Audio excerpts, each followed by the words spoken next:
And now, streaming out of Northeast Ohio, representing marks, drunks, and a little bit of kayfabe, AIW Fan Club. It's wrestling and podcasting, previewing and reviewing all motherfucking day. People of the world, I give to you wrestling fucking cheers! Taking your way in the world today takes everything you got. Taking a break from all your worries sure would help a lot. Wouldn't you like to get away? Sometimes you want to go where everybody knows your name, and they're always glad you came. You want to go where you can see that troubles are all the same. You want to go where everybody knows your name. And welcome back to Wrestling Cheers, where everybody knows your name, especially when we change locations. This is Wrestling Cheers. We like to talk about things going on in Northeast Ohio independent wrestling scene.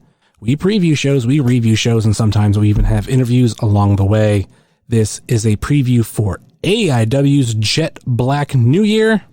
I'm your host, Justin Summers, and Wrestling Cheers is brought to you by Midwest Territory. Please rate, review, and subscribe your ever this fine podcast, whether it be Apple Podcasts, Google Podcasts, Stitcher, TuneIn, YouTube, Spotify, iHeartRadio, Pandora, Amazon Music, or Podbean, WrestlingCheers.podbean.com. Find us on Facebook, Twitter, and Instagram.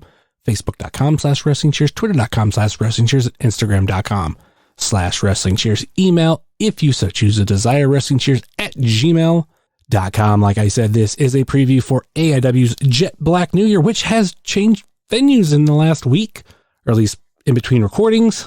And you got myself, Justin, and we also have Charlie Butters. Hey, I'll be on my best behavior, I promise. It's been a while since you've been on. Yeah, we take some time away and do some things and stuff, and here we are. I think the last time you were on was when we reviewed the Halloween show. Was it that long ago? I'm pretty sure. Yeah, because we talked about Texas. Oh yeah, that's right. So yeah, it's been a while, but I mean, you've talked about AIW since then, so yeah. When you told me that there was backlash from you reviewing Hell on Earth, I was like, did I have you on to review Hell on Earth? And I was like, no, that was Pam. I think it was Pam. It wasn't really backlash. There was some DMs sent. Let's put it that way, and some discussions had. What's all good now though? There's never any backlash after podcast. It's no. Things get said and people forget about it, right? I just figured that's what happens. It's not like people have gotten fired for shit that they've said on podcast or canceled. Joe Rogan, Kanye. I'm sad. This E24 wear. Have you seen what's his new clothing line? I'm sad to hear that Kanye West passed away after his fourth album or fifth album, and we haven't really heard from him ever since. So yeah. So you can make Kanye 2006 again. I mean, he's passed away, so I've actually thought about I want to buy or rebuy some of his albums, all the way up to Twisted Dark Fantasy or whatever. I have some of them, but what I'm going to do is I'm going to take all his music that I have off of streaming, except for there is a song that he did with Paul McCartney where he talks about his mom visiting him in his dreams as an angel. It helped me get over, or helped me through. I shouldn't say it didn't help me get over, but helped me through my mom's death. And I really do enjoy that one. But other than that song, everything past his fifth album, I don't really care for. I know I have The College Dropout on CD. I have Late Registration on CD. I have Graduate on CD. I need 808s. And like I said, Twisted Dark Fantasy, I think it's called. Or there's maybe a fourth word in there that I'm forgetting. Maybe I get some of them on vinyl, but after that, I could probably get them pretty cheap right now. A lot of people are getting rid of them. That is true. I do at least want 808s on vinyl, because I enjoyed that album. That came out the perfect time in my life where I needed it. Solid album. Yeah, so I remember when that came out, people hated it, and I was like, you know what?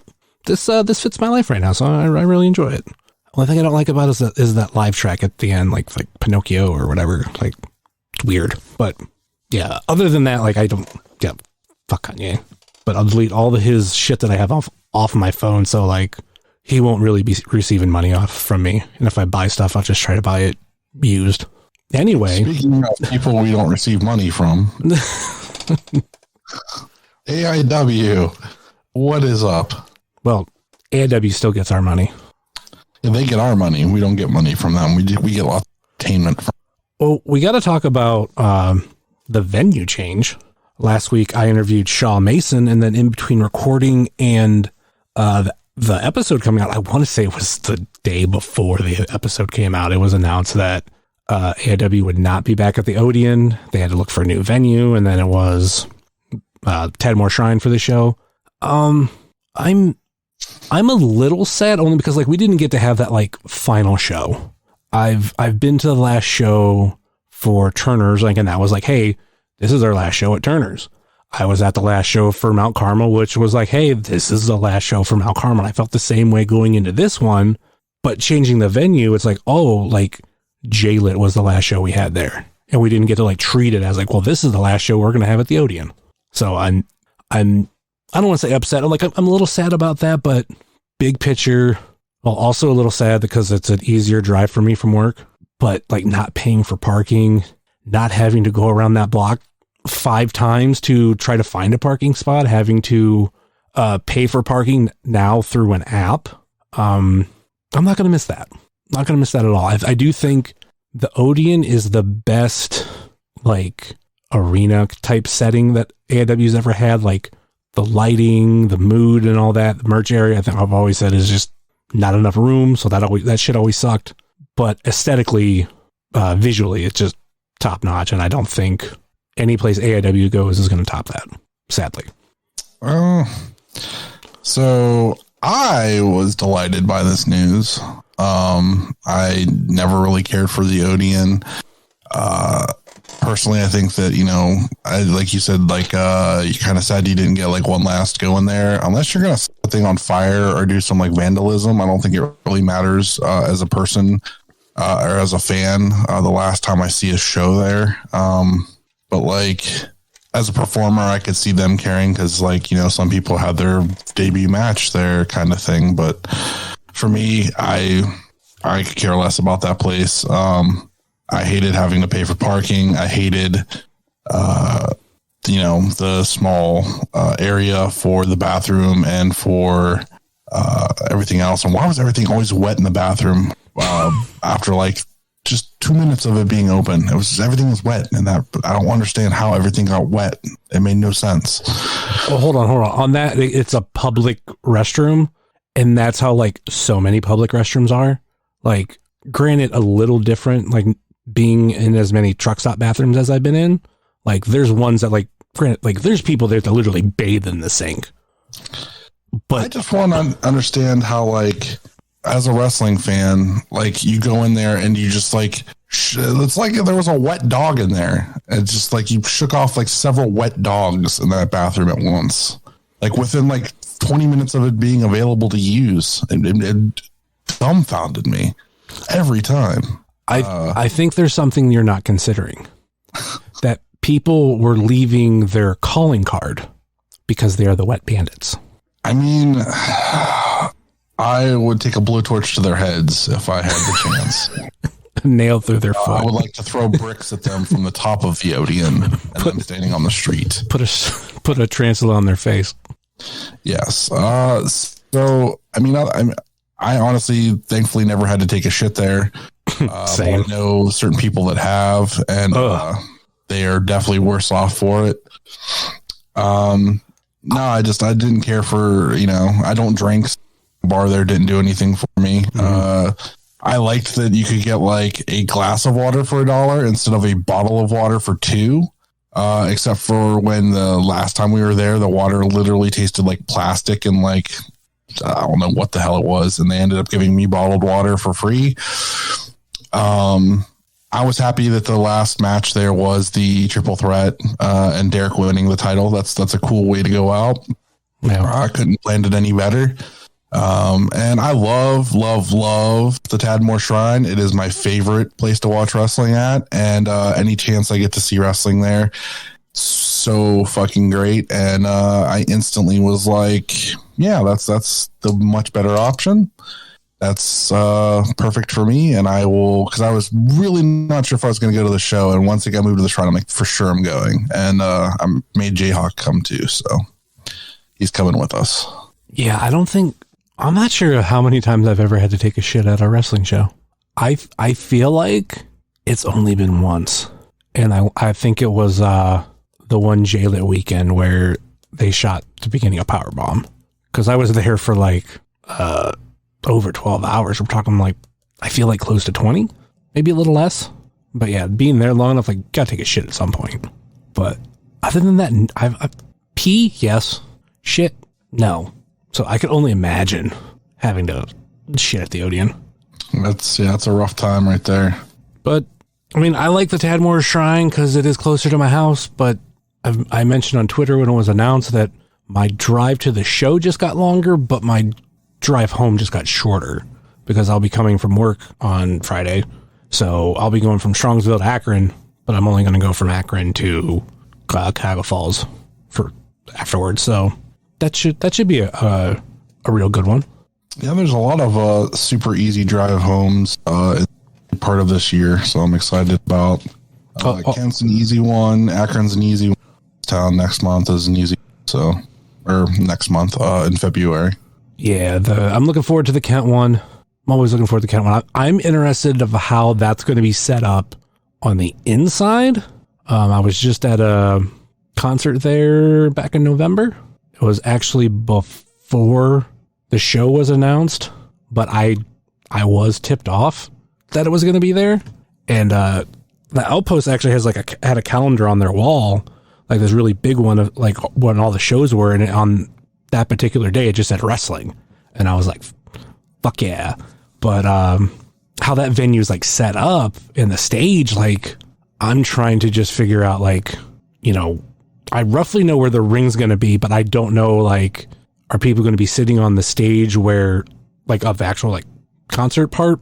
Or, like, will that be the entrance? I'm interested to see how that's going to play out. Yeah.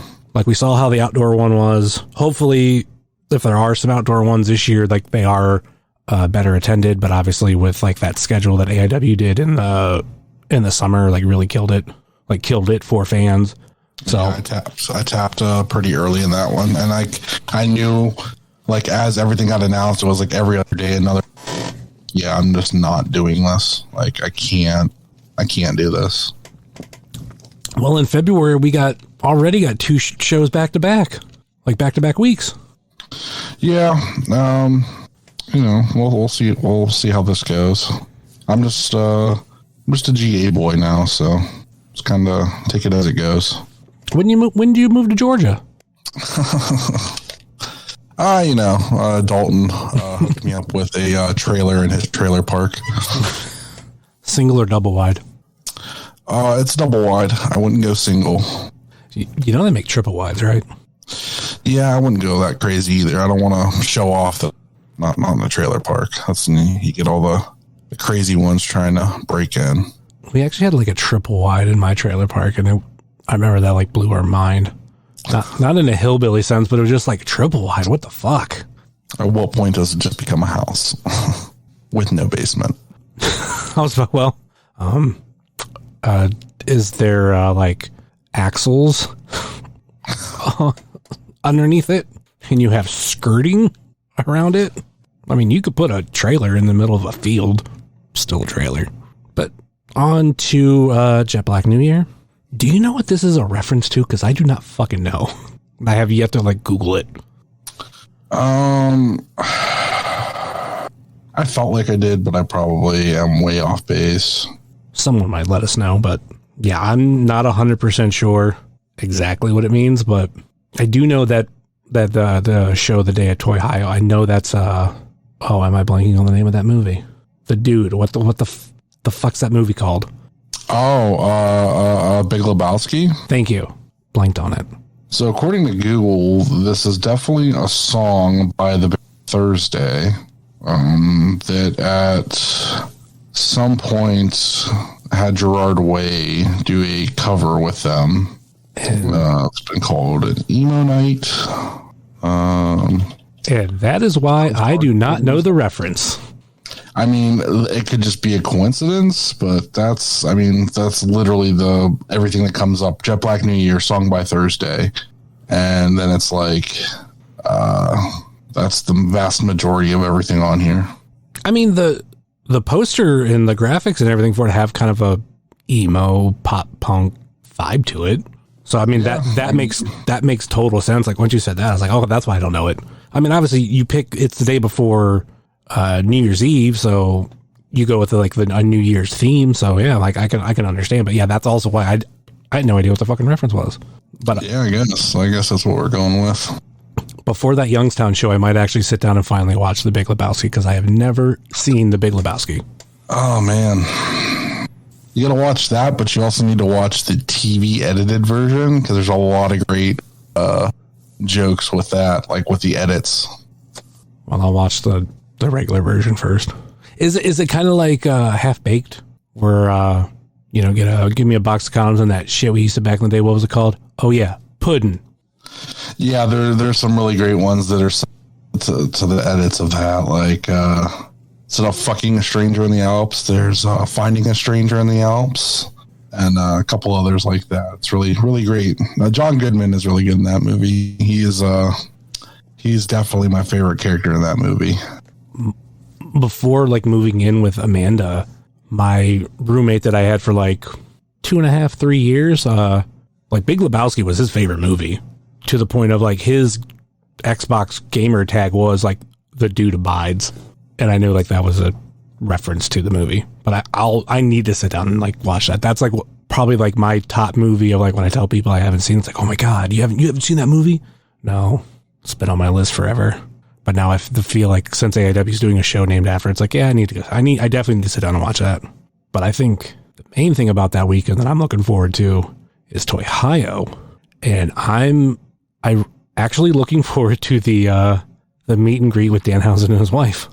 Oh, I figured your wife would be very excited about that. Oh, when that was announced, I was recording, can't remember what episode, and I texted to her, and she responded oh my God.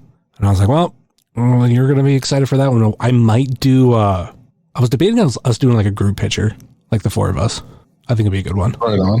Yeah, that'd be great. So yeah, I think that's really cool. And it needs to be noted, that's Danhausen breaking the record. That's 5 Toyhios in a row. He's just creating the record at this point. There was no record to break before. He's creating this record. Danhausen record at this point. I think he broke it, because I think before this it was the most appearances was Brian Myers, I thought. I don't think so. I think he's been there twice, but Danhausen's been there 4 or 5 times. So Danhausen's been there, was there more times than Brian Myers had been there before Brian Myers had been there. Brian Myers has been there, I think, 3 times. Because you remember he had solo. He was only there twice. He had solo, group, and I thought he did another solo one. I'd have to look at things. But Danhausen, even if, let's say he did have 4 appearances, Danhausen will have 5, and now it's also 5 in a row. He hasn't missed one, and he was on all the ones last year, on top of the one in October from 2021, and now this. And he's still going to probably have a huge line. Oh, for sure, especially now that his wife's coming. I was looking at a copy of the one comic book that she was on the cover of to get signed. We were kind of wondering what merch she was going to have. I didn't know if she was going to have any of her DVDs there, because there's some of her burlesque stuff, I guess, is on DVD. We already have 8x10s of her, so that's not a huge worry. There probably won't be the one of her topless. I'm guessing from Toyhio, Myers has been there 3 times. Okay, that's what I thought. I said 4 later just to say, for example, even if Danhausen's going to crush it. But yeah, I thought it was single, group 1, and then another single. I don't know. They all blur together now, so I just remember Danhausen at all these. All right, let's start to review, or not preview this show. And we're starting with this one, which kind of has a good transition. Sam Holloway versus Jocelyn Navarro versus Swoggle, who's also been at Toy High a number of times. Or maybe Swoggle's the one that had the most appearances. Anyway, off topic. I'll have to look that up later, or you will. It goes Danhausen, Ethan Page, then Myers. Okay. Versus Uncle Chase Burnett versus Austin James versus Chase Oliver. I was gonna say I thought this was the first like big show debut of Uncle Chase, but no, he did have like I believe one Odeon appearance. Yeah, he was in that match with Bandito. Yeah, so he took the 21 plex. Dude, Sam Holloway, man, like when he finally gets his footing, everybody needs to watch out. Mm-hmm.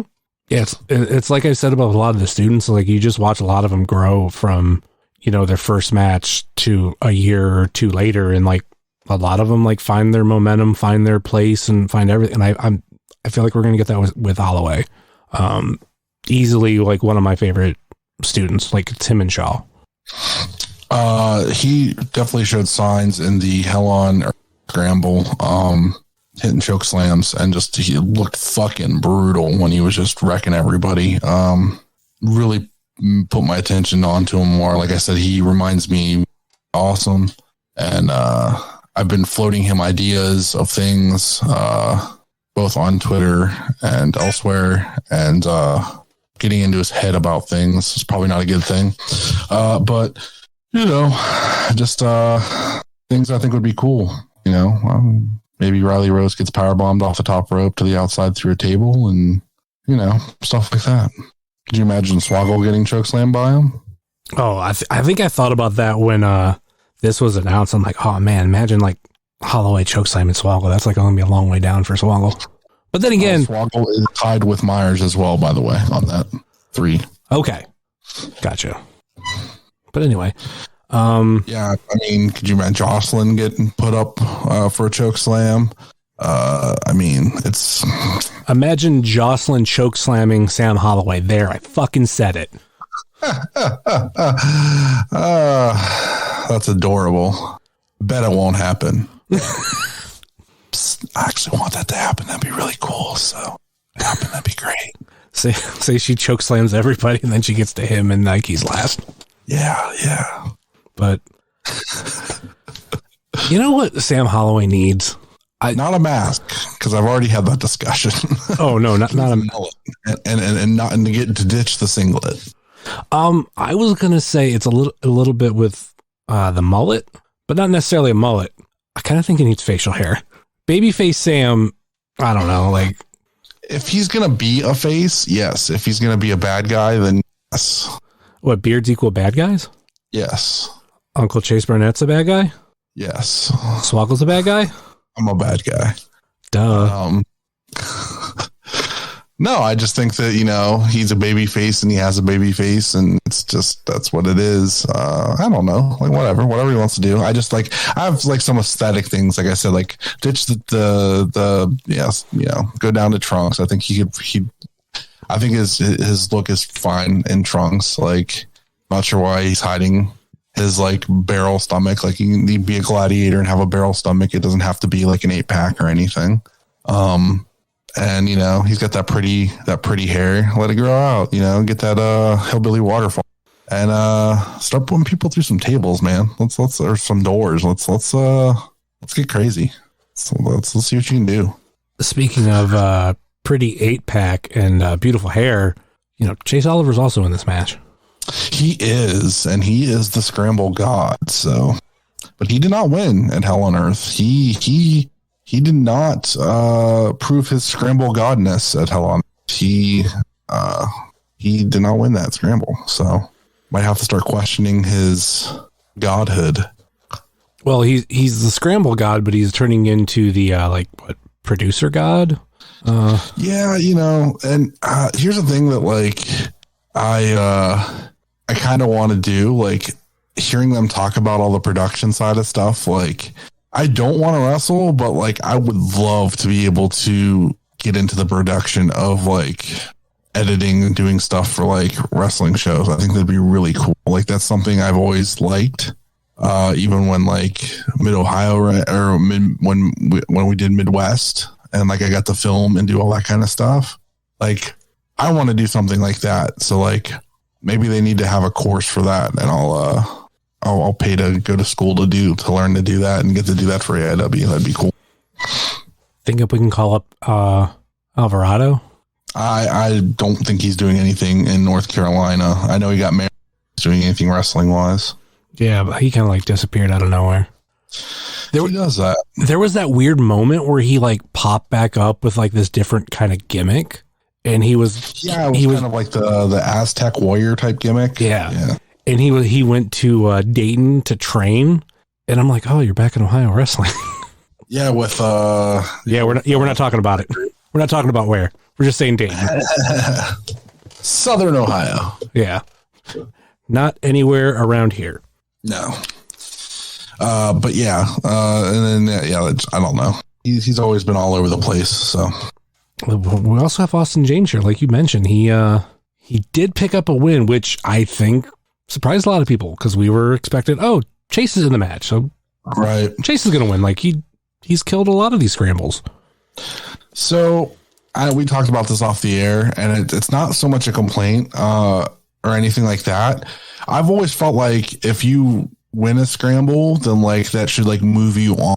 But like being back into another one is kind of interesting. So I'm curious how it's going to play out for him. Like he won that one. Can he do another? If he can't, I mean, like, I'm curious what the system is there to like get moved around on the card. I'm just curious. Like it's interesting. For every, 3 scramble wins you get to move on to like a different match. Yeah. Like maybe then you form a tag team, or maybe then you get a single, against somebody. That'd be cool. Make it mean something. I'm actually happy we got Swoggle at the show. I really like Swoggle. Like Swoggle's a nice guy. I as a wrestling fan, like it's whatever. Like he'll be entertaining, I'm sure. Like that match will be very entertaining. But for those who don't know, he has Dexter, get off the fucking soundboard. That wasn't me this time. He decided to lay on again. He does this. Like it's because he wants your attention. Yeah. Lays on it, and then sometimes if I move the mouse, he'll actually follow it on the screen. But Dexter, seriously, you got to get up because you're going to hit that fucking record button, and I'm going to get really pissed. Anyway, for those who don't know, Swoggle has a podcast on the Major Wrestling Figure Podcast Patreon. The reason why I mention that is because it's actually about to move to a public feed. So if you like Swoggle, I recommend giving it a listen. He has people within the Major Wrestling Figure Podcast Patreon group like help pick topics. A lot of times, the guy who does the show with him, George Feast, is the one who he'll post 3 options, and there's some really good episodes. Some of it talks about his life. He did a whole episode on his son Landon, which actually this show will be his birthday, and I'm pretty sure he might be there. Oh, I'm sure. Hopefully. Yeah.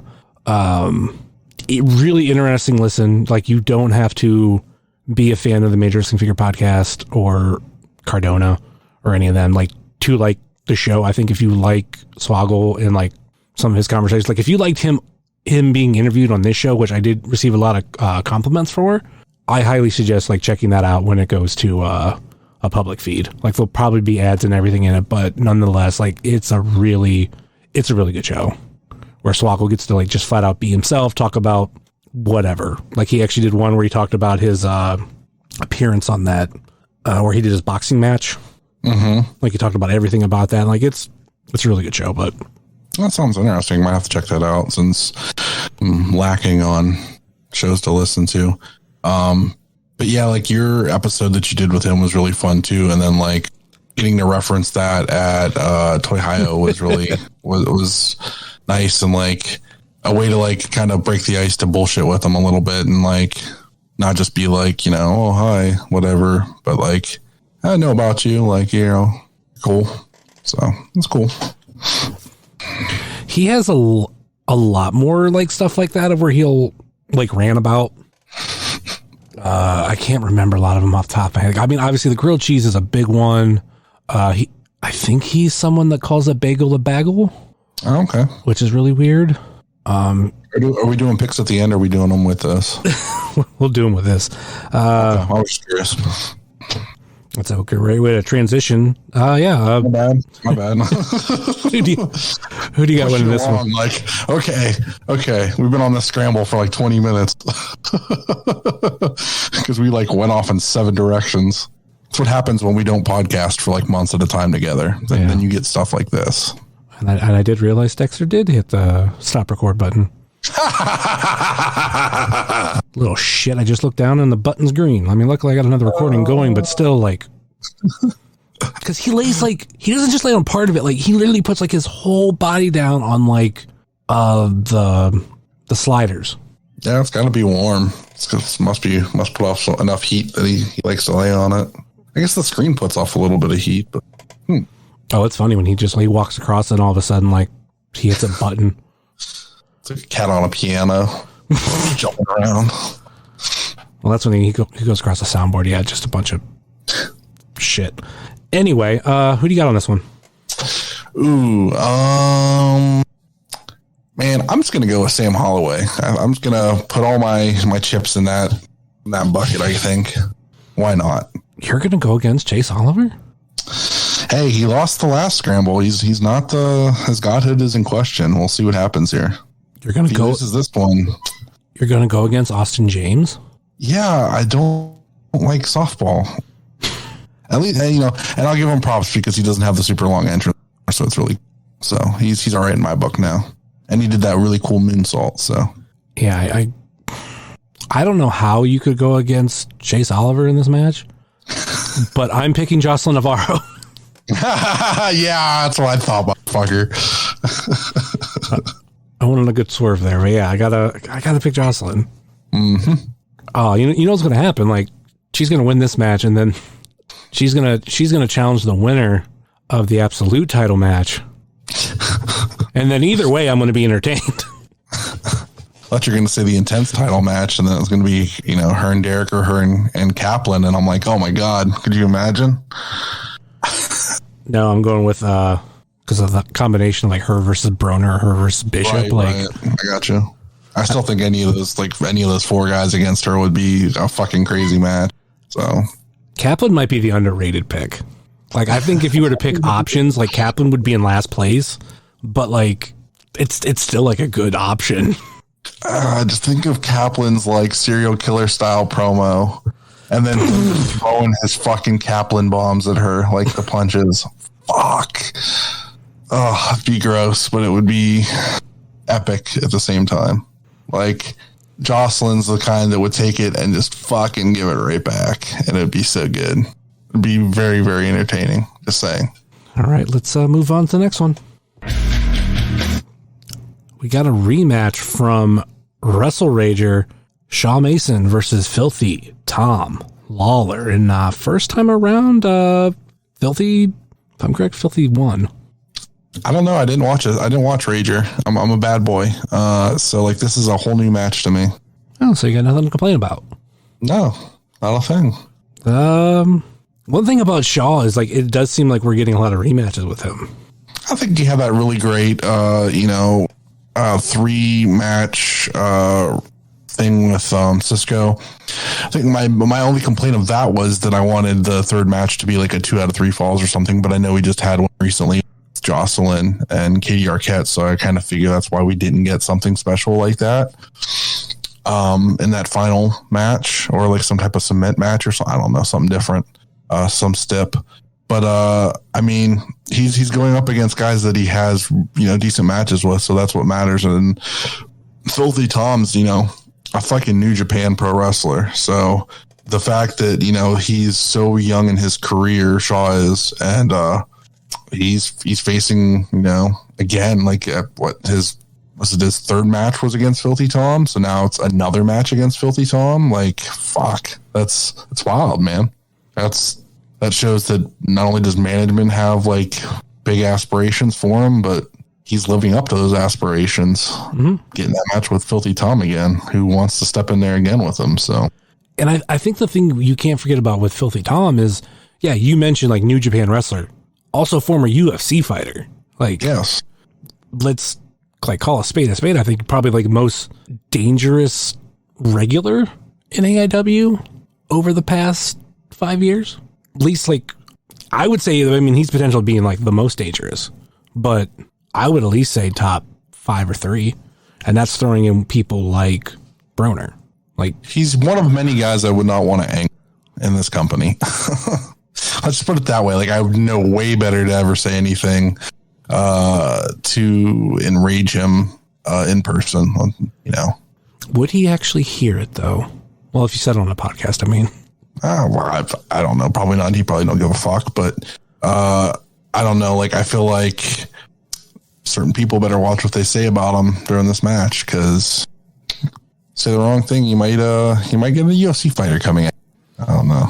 I mean, as long as they're not as bad as fucking Barkley's family, because I mean that's what I was expecting at Rager. Because here we are, Rager again with Filthy Tom versus like the guy that came out of the academy and has this like big fan base of family and friends. Mm-hmm.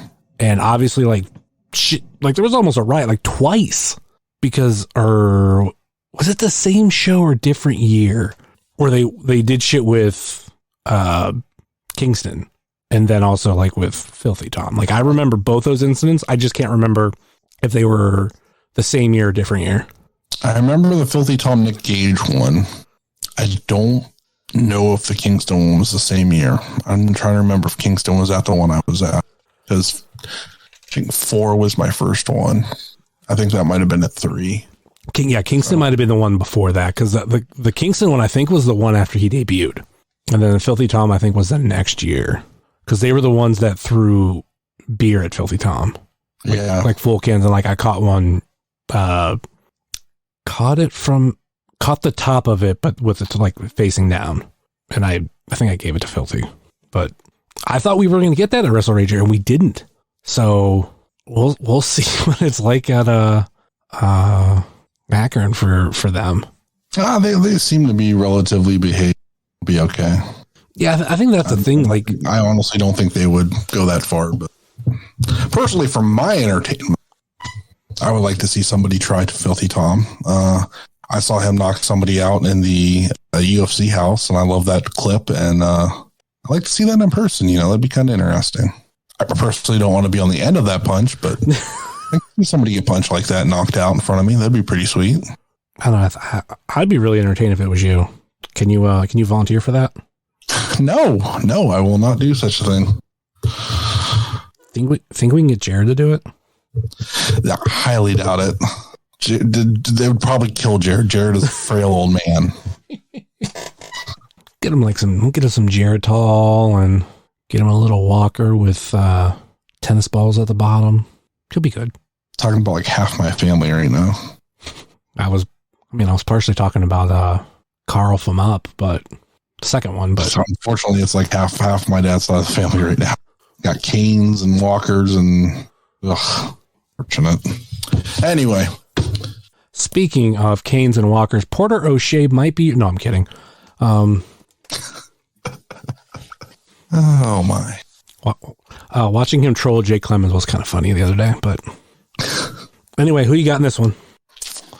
I mean, it's a second match. I say Shaw gets the upset. Some type of roll-up upset to lead to a third. Yeah, it's something I'm thinking, too. Give us another... trilogy for Shaw Mason. Just knowing that booking style. That's what I kind of foresee. Well, that's cool. Whatever.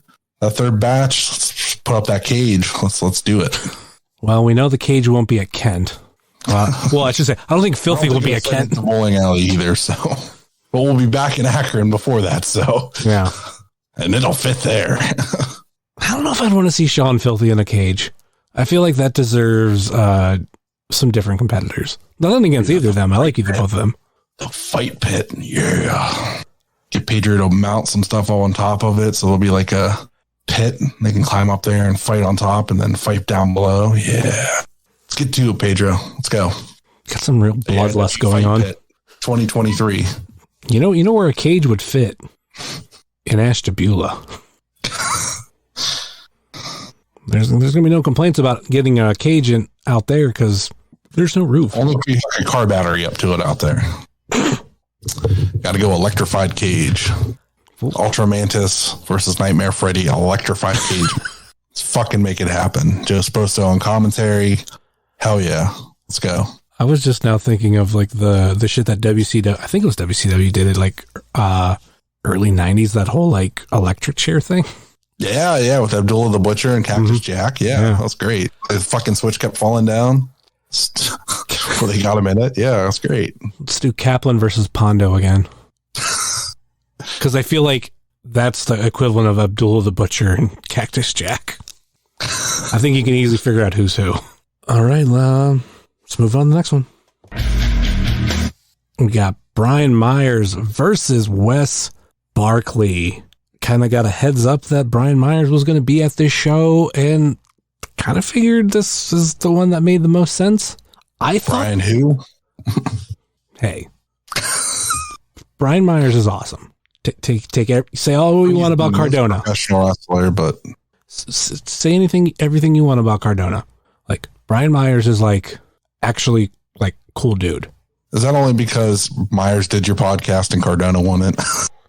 No, like I like Cardona, but like having to deal with, I mean, Brian Myers was great. Listening to him on the Major Wrestling Figure podcast, like some of the stuff he says, just like he'll make like movie references that are just fucking hilarious, and some of them go over fucking Cardona's head because he hasn't seen them.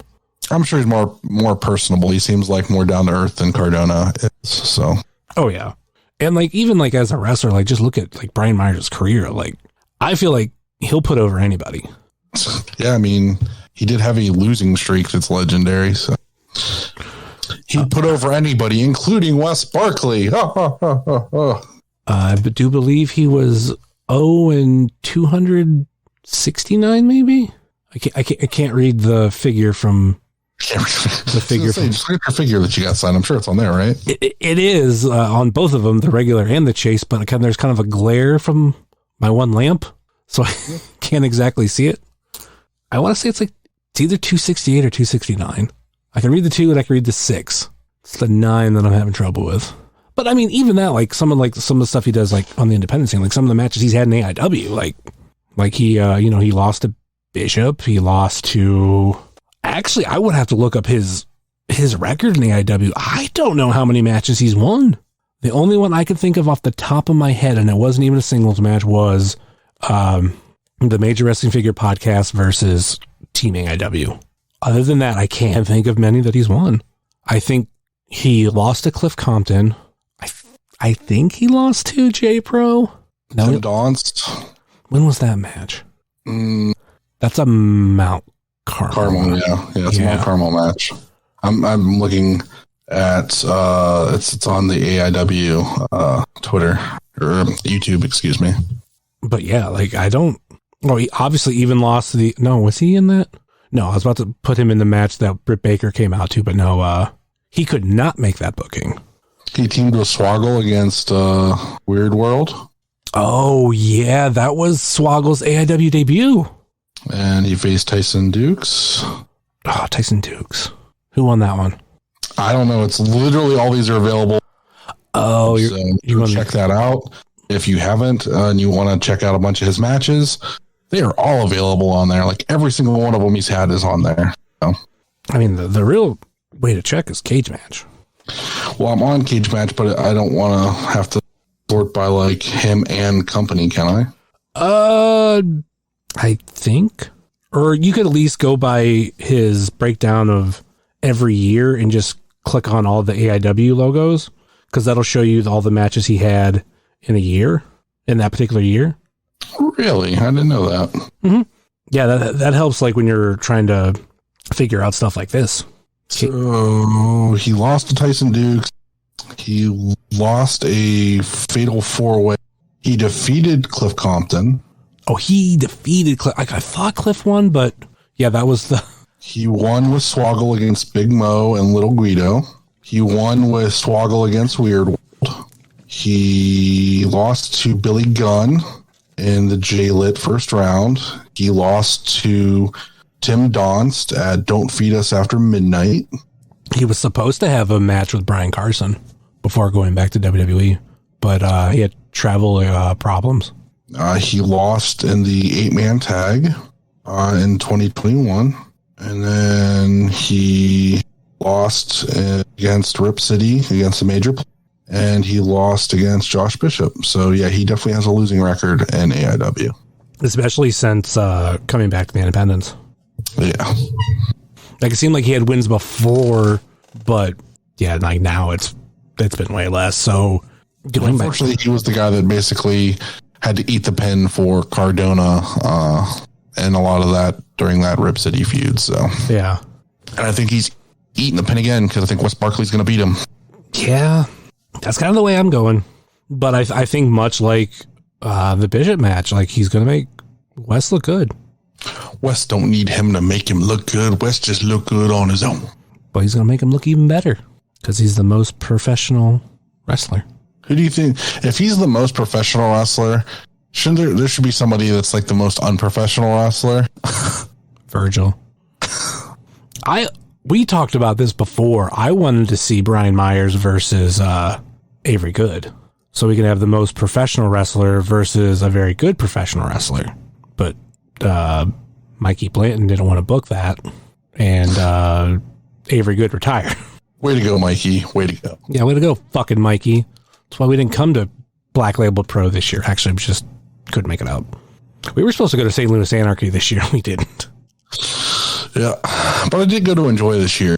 I didn't. So. I did not go to Enjoy this year, but I need to go because Veda's there a lot. Even though the cool thing now seems to be like everybody hates Veda, but I still like her. I just like the all the wrestlers that they get there that I don't get to see in Cleveland. I get to see in Pittsburgh, so works out for me. If they could book the outfielders, I'd be happy. I still want to go no matter what, but it's just, I know with this last show that was the same day as a Browns game, I couldn't swing that. And there's other reasons I know I couldn't swing other shows, but eventually it'll open up and I'll be able to go. Yeah. But I really want to, I mean, ironically enough too, with, wanting to see Veda again, because it's been a while, I've never seen Speedball. Like, obviously, because he was banned from the United States for a number of years. So now that like that's all been fixed and everything, like I really want to see him. He honestly seems like a really cool person. So yeah, him versus Lee Moriarty was really good. Honestly, between those two, like I expect nothing less because like that's kind of like what Lee does, and that's kind of what Speedballs does, at least lately for him. Brian Myers, Wes Barkley. We're going Wes Barkley. Yeah, I'm going to go Wes Barkley. Yeah. Watch, we're wrong, and this is like the crazy win that Brian Myers hasn't been able to get, and it's this one where we're both like, nah, like he hasn't even won since coming back. Since I plan on being wrong with every pick that I make, just because like there's very few that I'm very in. So I plan on being wrong with everything because for some reason, whatever I want to happen it's usually the opposite that happens with the AIW. So it's the abuse that I've come to know. One thing I want to throw out here in the episode, I probably should have threw it out earlier, but the Wrestling Cheers End of the Year Awards nominations have been opened. I understand that like, moment of the year and match of the year, there could be something from this show that pops up on there, but in order to get everything done in a timely manner, next week's show is going to be the review, and then the week after that will have to be the award show and like preview show for 2023. So the timetable for that is this coming Sunday, the 1st. Some point during the day, I will turn off nominations, and then I'll have to go through all the nominations and pick I have to go through them, sort them out, and figure out the top 4 nominations. It's a little bit harder with the nominations only because, like, let's say, for example, people pick, Wrestler of the Year, Josh Bishop. Well, someone write Josh Bishop. Another person will write Joshua Bishop. Someone else who's already voted wrote the Intense Icon. Well, that's 3 votes for one person, but when I look at it, it's going to tell me like that's 3 different people. So I have to like sit there and go through and, you know, tally all the votes up and sort everything out. Top 4, like I said. Way to go, Mike. Way to go. We know who that is. I'm not saying anything. I'm not saying that I don't know who. Well, technically I can divide them up by person and also just by answers. I think I know who you picked for debut of the year. You weren't the only. I don't know if that counts, but I thought it counted. So no, it counts. If I'm pretty sure I know who you voted for, and did they debut in AAW this year? Then it counts. Yes. Like it's not just students. It's like, well, I didn't know if it was like just students or what, because like I feel like it's almost a shoo-in who's probably going to get it. But I thought this person had a better, more fun debut the last couple months. Personally, I say the difference from a regular wrestler. Like I'm not going to out you on your vote or your nomination, and I can say it right here if that's okay. Sure. It's Alec Price. I picked Alec Price. Oh, I thought you picked Sam. No, I'm kidding. Yeah, it's not just like people like him or like people like Sam Holloway or Shawn Mason, like that were students. It's the whole idea. Like, did you debut in AAW this year? Then it counts. Like the only ones it doesn't count for, at least in my opinion, is like, oh, this was the debut in AAW for Minoru Suzuki. Doesn't count. Right. Well, that's why I thought like maybe people will try to say that. And I'm like, he only wrestled one match. I don't think that counts. I think you should wrestle more than one match, or you should be like active on the independents. Like there's a reason why we've only seen you once, but like there's a potential of seeing you again. People like Minoru Suzuki. No, people like, what other people have like came in that were guests? Gargano, but he didn't wrestle. Yeah. I mean, he goes for, he didn't wrestle. He goes for, like, most of those go for guests of the year because like Gargano was a guest. Britt was a guest. Minoru Suzuki was a guest. So that's kind of where I lie with that. Shit, I don't remember who I put for guest of the year. I can look it up. I mean, I know who I picked, but I was testing it out and I think I deleted mine because I kept trying to. That's one I needed a list because I couldn't fucking remember everybody that's been in the company this year. That was, I think I picked Bandito. I think maybe. Well, a benefit for this year, I have changed it to you have to have a Google account and your answer are logged in that way, and I think you can go back and change them. Yeah, probably. I don't know. Like I think he was I don't know. And I really didn't have anybody that I really cared about. I couldn't be there for the Minoras. Gargano won, Eddie won. Yeah, they're just kind of whatever. I don't know.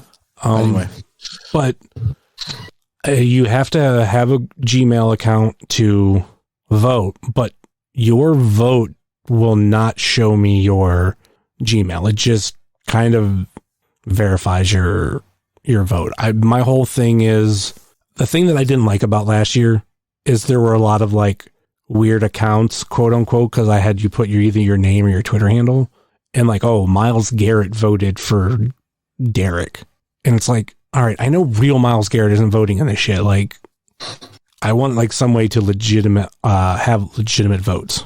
I did have it to where I could have it to where you actually put in an email address and have to be logged in, but I was like, nah, I don't want to go that far. Just like you have to be logged into a Gmail account. There's some loopholes there, but I'm not going to get into them. But yeah, I think just trying to make it. He needs to be cheating this year. I think he'll handily win what he wants to win, so it'll be all right. Anyway, we'll see. Anyway, so yeah, we both picked Wes. Let's move on to the next one. Well, it's not Charlie Butters, but he is a bad boy, Joey Janela versus Matthew Justice with Fonzie. I will say I'm kind of upset we didn't get to see this at the Odeon. Yeah, I feel like this would have been a very different match at the Odeon to what it's going to be at Tadmor. Can't go bleeding all over all the Shriners. No, but you also think about it, like we got this match, we got Kaplan and Derek, and it's like, man, they're just There's just some wild brawls that are just going to happen at this show. There's going to be a lot of danger for the crowd. I think I'm gonna go with Joey Janela. Why not? Maybe this is the start of his comeback run in AIW. Oh, we don't want to talk about this match. You're just gonna pick it out the gate. I have, dude. There's, what can you say? Violence, mayhem, whatever like things you would say about the Devil's Rejects. You just put that in here. That's what works. Just I kind of did. I didn't have anything really planned for talking points on this one. Yeah, and I was kind of thinking, like, man, there's really nothing to say. We can probably just like pick this and move on. But you fucking just went and did it. So, yeah. Well, yeah, because the only thing that needs to be said is violence. That's it. Yeah, especially like that first announcement for this show when it was Joey Janela with that fucking spike through his cheeks. Oh, god damn! Like that makes me kind of uncomfortable. Yeah, I'm not a huge Joey Janela guy, but him and Justice going together, there's going to be some unprotected chair shots, and it's going to be gross. It's going to be real gross, real gross. That's all I know. Gonna make some holding my head and going no. Make some Shriners really uncomfortable one way or another. For sure. Who do you got in this one? I'm gonna go Joey Janela. I'm gonna go Justice. I think it's a coin flip. Yeah. Like in my head there, I was like giving myself reasons to pick either of them. Kind of like what you said of like, this could be like the comeback win for Joey Janela. But yeah, I'm going to go Matt Justice on this one. Just be a little different. All right, let's move on to the next one. Money Shot versus Bang Bros. Could just end there, but no, versus Members Only versus TME. Oh, this is tough. Normally like there's like just one money shot on each Bang Bro, but wow. See, this is where I miss Marcy because she would run with this. That's her go-to. Yeah. Well, because the show that we reviewed the show that they were both on, and there's a lot of things we had to say. She brought up hypno porn in one of our discords that she's in, and got Dalton put on a list because he tried to look it up on Pornhub, and she's into some vile shit. No shame. She got no shame. It's all good. Oh, man. I love this match because it's like you do have those two that mentioned who haven't had many matches in AIW, kind of like both debuted in AIW last year. Especially I would say, when did Zach Nystrom debut in AIW? But that was 2021. Yeah, last year. Yeah. But Money Shot as a whole, that was definitely this year. Bang Bros this year. Mm-hmm. Mm-hmm. Both at, the show that we just mentioned, but at the Winchester versus Members Only, one of the top up and coming tag teams within AIW of like, students. Like they've really caught on from day one and are, somewhat fan favorites. And then you got fucking TME, which, hands down one of my favorite tag teams in AIW in independent wrestling, should be signed to a contract. They got the look, they got the size, they got so much shit. And I said it on Twitter, I think a week or so ago that, best theme in independent wrestling, TME. That's just me. So Members Only is definitely AIW tag team, in my opinion.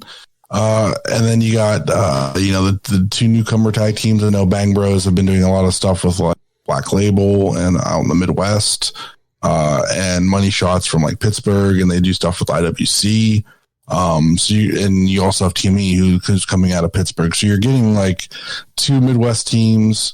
You're getting two teams from Pittsburgh. So this is just going to be like a wild match. Like I literally seen clips of the 4-way that took place in Pittsburgh, including TME, the production, Bitcoin, and another team that's escaping me right now. And it just was insane. And I feel like that same energy is going to apply here. I feel like TME being the biggest guys, in this 4-way are just going to manhandle a lot of the Bang Bros and Members Only. but like, I don't know, man. This is really, I think, could be a show stealer for me. This match could really easily top the matches for me, depending on how it plays out. So I'm excited for it. Yeah, I was going to say dark horse match of the night. Some of the reasons you mentioned, and Bang Bros has been a team that has been really looking to make a name for themselves in AEW. I don't feel like they've done it. Like if they weren't named Bang Bros, I don't know if I would be paying as much attention to them, just because like the name catches me because I obviously get the reference. But I think there's potential of them, being one of those tag teams that we see in AEW regularly. And, we've said it before, like, the tag team division is a very stacked division. And adding a new team, like, I'm fine with it. Like, there's plenty of competition to go around. It's one of those things we could see, like just a tag team show, AEW. And I think, something similar to Double Dare, but not saying like a tournament or anything, but just like there's just so many tag teams. You could easily throw together a card with all of them and be entertained. Who do you got in this one? This is tough. I'm going to go members only. It is tough. That's between them and TME for me. So I'm going to go out on a limb.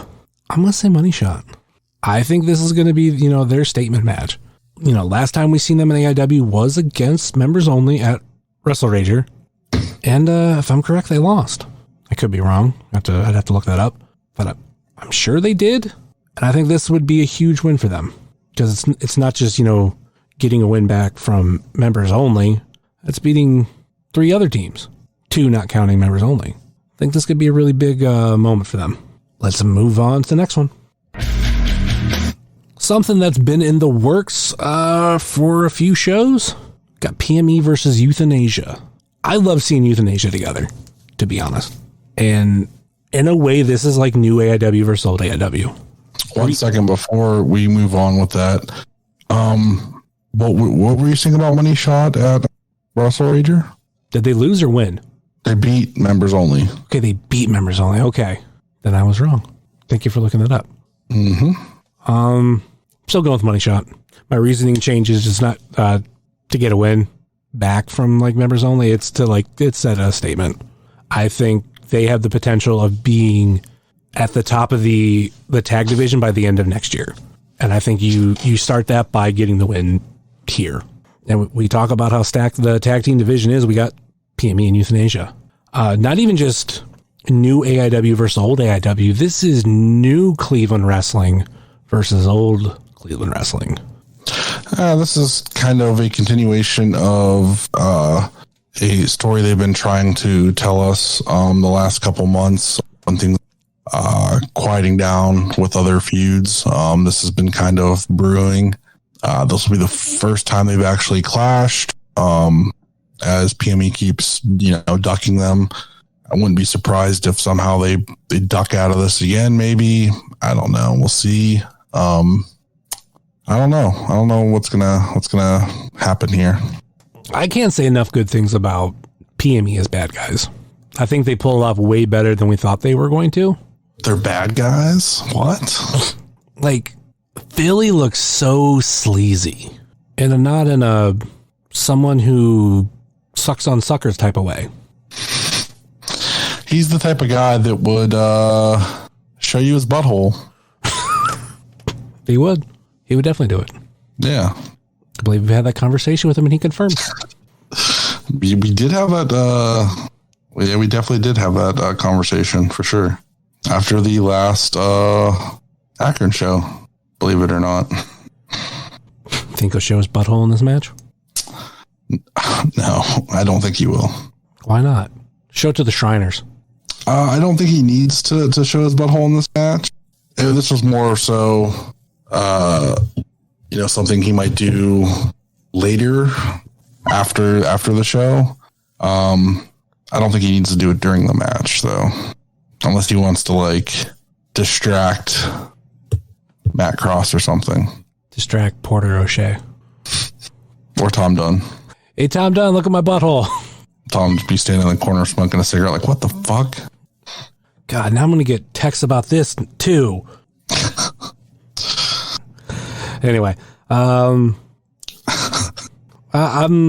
really looking forward to this. The match, not Philly's butthole.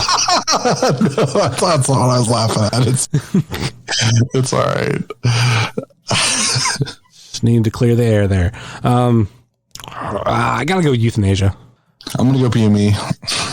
I go euthanasia only because I don't think this is it. So it'll make sense like euthanasia wins, but yeah, PME is not done. All right, let's move on to the next match. Intense title match: Derek Dillinger versus Kaplan. Kind of a rematch of Bill Alfonso finals. Yeah, the hardcore tournament finals. They also were involved in that crazy triple threat in November at Hell on Earth, which was match of the night for Hell on Earth. I think that this is going to be a test for Derek, a bigger test than a lot of his defenses previously. I hope he and Ziggy have a plan and they can pull it off and win. That's all I got to say about that. I think Kaplan would show his butthole. No, I don't think he would. Yeah, this will be a fucking crazy one, but I mean that I expect nothing more from Derek, let alone fucking Kaplan too. Is this where Derek loses the title though? It would be very ironic that I want 2 title changes. This would be the one that would change hands. So, I guess it's possible, but I really hope it doesn't. I'm thinking not yet, but I mean, if there was going to be somebody to beat Derek, I feel like Kaplan could do it. Like that's a believable win. Yeah, but I'm going Derek. Yep, me too. Gonna get any more jerky from Kaplan? Oh, for sure. You got to get jerky every time you see Kaplan. And first thing you do, as soon as he walks in with the bag, you get 2 baggies of it. PayPal him $16, and you got jerky for the night, which is the best way to watch wrestling. All right, let's move on to the next one. AIW Tag Team Title Match: Bulking Season versus Bitcoin Boys.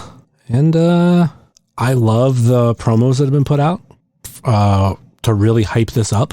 I think it needs to be said that this match, on top of just like some of the ones we've seen throughout the year from both Bulking Season and Bitcoin, have been some of the best promos I have ever seen from AIW, from people from AIW, because I feel like the last person that put in this much effort was Magnum CK, and he hands down always had some of the best promos. Well, I think a thing with that too is you got to remember is that these 4 guys trained together, so they were around each other a ton training, and that bond that I think that from the people that you train with is always something that probably would stick around. So they're always going to have that, mentality of trying to one up each other. And then they've always done promos together. Like I remember they did one for, I think it was the Wrestle Rager 5, that they were going to face each other, and they did like a whole series of videos and stuff. So like they've always had that thing where like they work well together, especially like outside of the ring, doing promo stuff together and working on building, making their match mean something. So that's definitely a huge positive to give you some like reason to get into this match, which is just smart.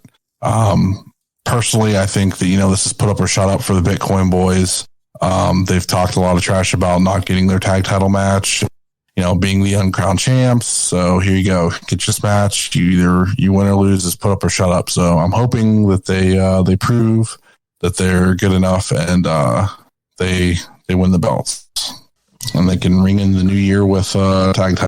I see things that could happen either way, whether Bulking Season wins or Bitcoin Boys win.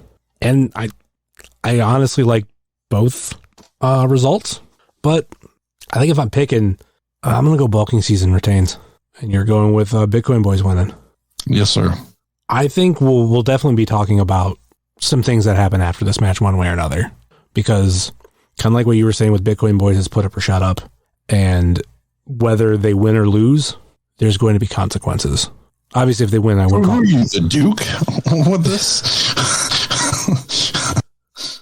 I mean, I would see that if they lose, like Duke's gonna be pissed. It'll be Duke's fault if they lose. He's their insurance policy to make sure they win. So be on him. But I don't know. The Duke isn't someone you can trust. Just ask Mance Warner. But yeah, Bitcoin Boys come out champions. I'm happy. Bitcoin Boys lose and some things happen afterwards. Depending on what things, I'll be happy. All right, we're only left with one more, so let's get to the main event. Joshua Bishop versus Isaiah Broner for the AIW Absolute title. Before this was announced, I had noticed Broner was on the flyer, and he didn't have a match announced. Bishop was also on the flyer, obviously being the champion. No match announced. I'm like, either they both got separate opponents, or this is the match, and we fucking got it. So I feel like 2022 has really built up to this. So if we're ending the year with one match, which you got to figure this is going to be it, let it be this one, because I think you could easily debate which one of these had a better 2022 of wrestler of the year for AIW. Two people that I think I'm hoping are in the running, but we'll see how that goes. This is the irresistible force meets the immovable object, man. Right here, it's AIW's version of it. This is huge. They've been, they've met once briefly in a match, but they've never officially had a one-on-one. And here we go.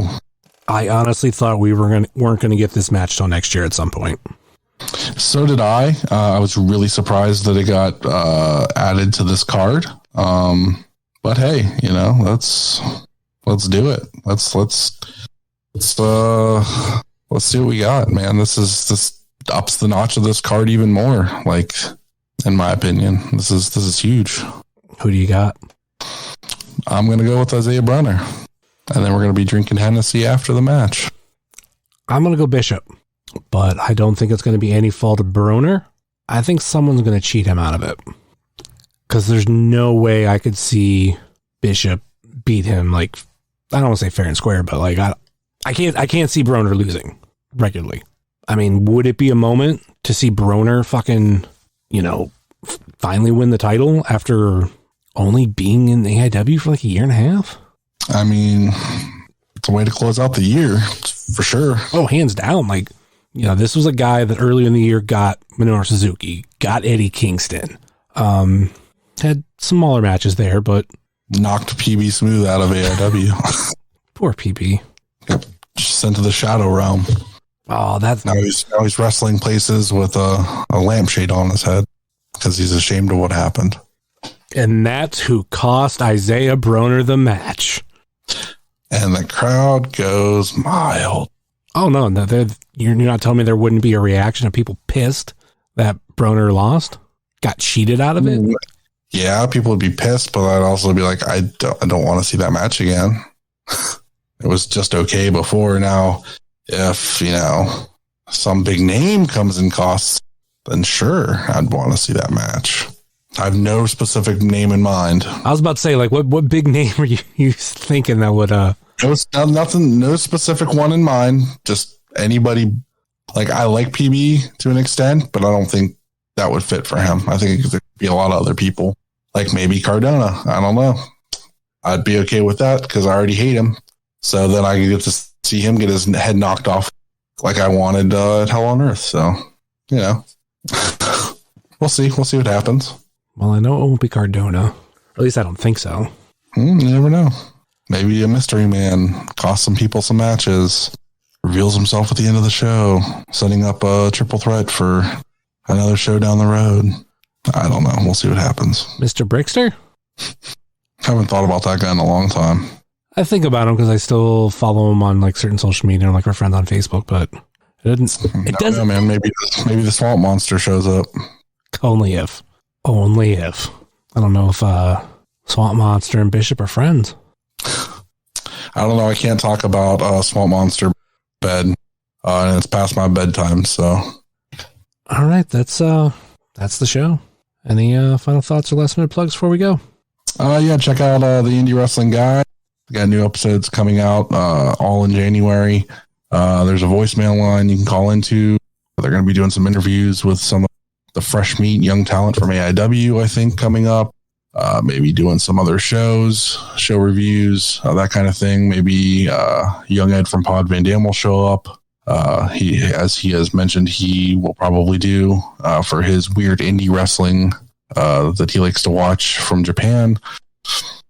You can also check out If You Catch My Grift. I think our most recent episode was on Alex Jones. There's some exclusive Patreon content up at patreon.com/ and there's going to be a bunch more coming. I know there's going to be an episode on Firefest next year. Kanye West. Who else? A couple other really interesting ones. So yeah, if you like true crime, check that out. That's all I got. My Twitter is Charly_Butters. But you can send all your hate to Justin or the Wrestling Cheers Twitter. Don't send it to me. Actually, I figured you could send all it to at Ref Jayhawk. Or if you're more comfortable with the, send it to take the heat for the things I say pretty well. So, and of course, you can find myself at jsummers330 on TikTok, Twitter, Instagram, and Hive. Just like you can find the show on Facebook, Twitter, and Instagram. Facebook.com/WrestlingCheers, Twitter.com/WrestlingCheers, and Instagram.com/WrestlingCheers. Email, if you so choose to desire, WrestlingCheers@gmail.com. And like I said earlier in this show, please rate, review, and subscribe your ever listen to this fine podcast, whether it be Apple Podcasts, Google Podcasts, Stitcher, TuneIn, YouTube, Spotify, iHeartRadio, Pandora, Amazon Music, or Podbean, WrestlingCheers.podbean.com. And all of those links can be found through the Linktree link in the podcast notes. Check out our podcast friends, such as Pod Van Dam, Super Fantastic Podcast, It's Evolution Baby, The IndieCast, Sobros Network, Biff Radio, GameWorks Podcast, Power Bob Jitsu, Power Driver Podcast, Fully Posable, Positively Pro Wrestling, Indie Wrestling Guide, If You Catch My Grift, At Odds with Wrestling, Marks with Mikes, Juggalo Rewind, X-Over, This Ends at Prom, and Porch Talk. And check out our other non-podcasting friends, such as The Mystery Men, Redline Radio, Mouse's Wrestling Adventures, VHS Party Tonight on Instagram, Danger Zone Video in Joliet, Tennessee, Heart of Gold, Toy Hire Toy Show, Time Capsule Toys, Smokin' Jay's Barbecue, JCP Designs, Midwest Territory, Southern Underground Pro, and the official graphic designer of Wrestling Cheers, Moy Boy Designs. That will do it for us here on Wrestling Cheers, where everybody knows your name. And we'll see you next year. Later.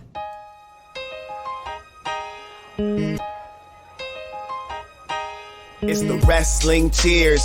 Get up on your feet, brightening your day in the middle of the week. And you gotta love the show. Yeah, you know it holds a title for the best podcast talking wrestling in Ohio. Finishing a cold one, take a load off. We ain't all about the prohibition like Josh, so we cheers. And then we sit back. Other shows are in the trash, kinda like they Nick Stapp. Like the name is Matt Justice, wearing all the gold. Wrestling Cheers is coming to a close. The #1 podcast going in the game. And one day everybody's gonna know the name. It's the Wrestling Cheers. This is Platinum Max, signing off. Ohio, good night. The world, good night. We love you. We'll see you next week.